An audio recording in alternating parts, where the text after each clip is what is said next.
Hola clase y bienvenidos. Hoy vamos a repasar los verbos ser y estar. Okay, so today's topic are the verbs ser and estar. Okay, both verbs mean to be, but they are not to be used interchangeably. There are distinct rules for each verb, and we're going to go over those today. On your note guide, you will first find the verb ser in a section to conjugate it.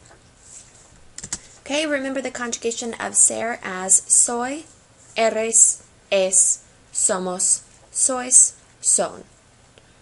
We had a little song that went yo, soy, tú, eres, etc. Don't worry, we will sing that again during our review. What are the usages for ser?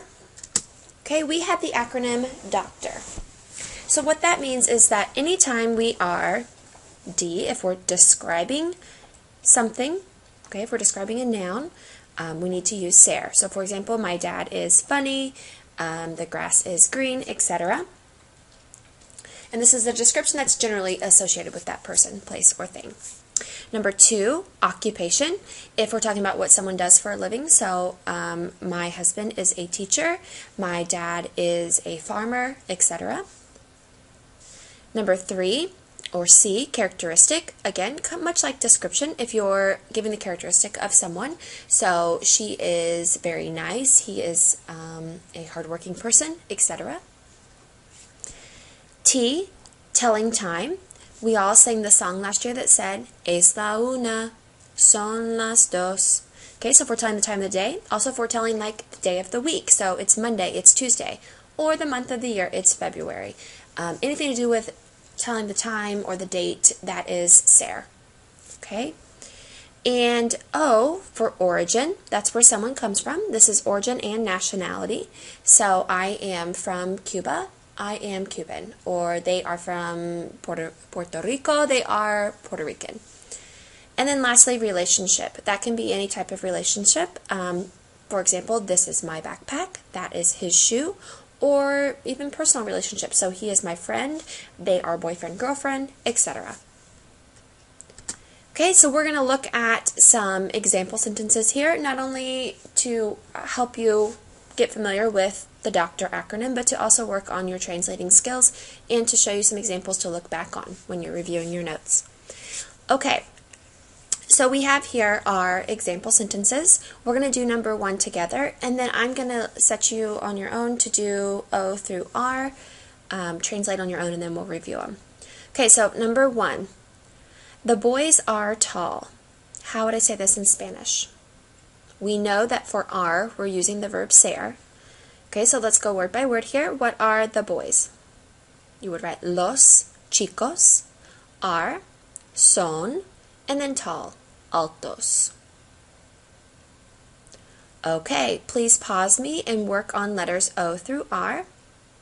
Take your time, make sure that your adjectives match your nouns, you're using the verb ser, etc. And then we will review our answers. Okay, she is a teacher. Ella es una maestra. 3. I am funny and studious. I wrote feminine adjectives here because I am female. If you were a male, you could have left these as cómico, estudioso, and that would have been perfectly fine. I am funny and studious. Soy cómica y estudiosa. Okay, time. It's Tuesday and it's 9 a.m. So es martes y son las 9 de la mañana.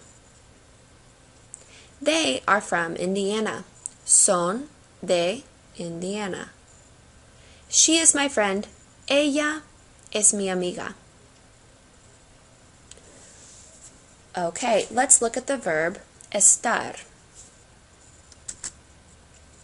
Estar also means to be. On your note guide, you have an area at the top to conjugate estar. Let's go over its conjugation. Yo estoy, tú estás, él, ella, usted está, nosotros estamos, vosotros estáis, y ellos, ellas, ustedes están.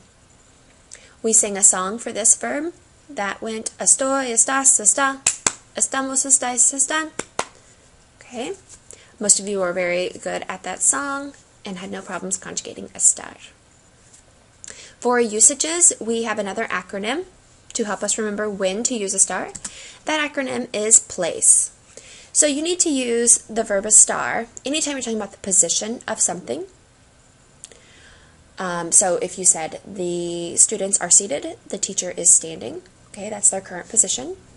Location, and that's permanent or temporary location of anything. So if you said the students are in Spanish class, or if you said the school is on Tiger Drive, the building is in downtown Yorktown, etc. A is for action, and that's something that's going to be coming up in the next chapter. I taught some of my students last year how to do this, the ing, the equivalent to ing.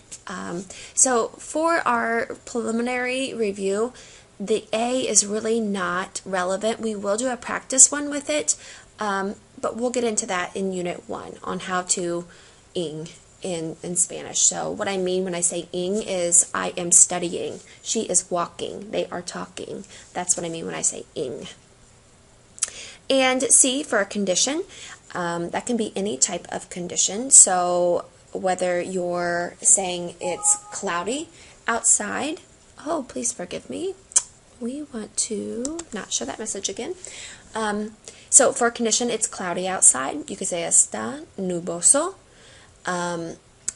It could be your condition on how you're feeling, kind of tying in with emotion, whether you're sad, you're happy, you're frustrated, you're irritated, etc. Okay, so anytime you're using place, you're going to think estar. Okay, so I have some practice example sentences here for you. Let's do number 1 together. I am sitting down. Okay, to say you're sitting down or you're seated, here's the word you're going to need, sentado, or if you're a girl, sentada. Okay, so your translation would be estoy sentada, or sentado if you're a male. Okay, please pause me and work on letters L through E, and then we will review our answers. Okay, number 2. The food is in the cafeteria. La comida está en la cafetería. Okay, I'm talking about the food's current location, so I need to use estar. Action. Again, this is what I was talking about when I said ing, I-N-G. So I am cooking. On your last slide, I had given you the word for cooking, cocinando. So what we had to do is pair it with estar. So I am cooking, estoy cocinando. Okay, C, condition. She's tired right now. To translate that, we would say está cansada. And lastly, showing our emotion, we are happy. Estamos alegres. Okay, so that is the difference between SER and ESTAR. Remember the acronyms doctor for SER, okay, occupation, doctor, and place for ESTAR, place, location, temporary. We also had the helpful rhyme that helped us with SER and ESTAR. From Spanish 1, if you don't remember it, it may be a good idea to write it down on your note guide. How you're feeling and where you are is when you use the verb estar. How you're feeling and where you are is when you use the verb estar. Okay, if you would like additional help or have questions, please see page 21 in your textbook. Also take the time to write me a comment or question you have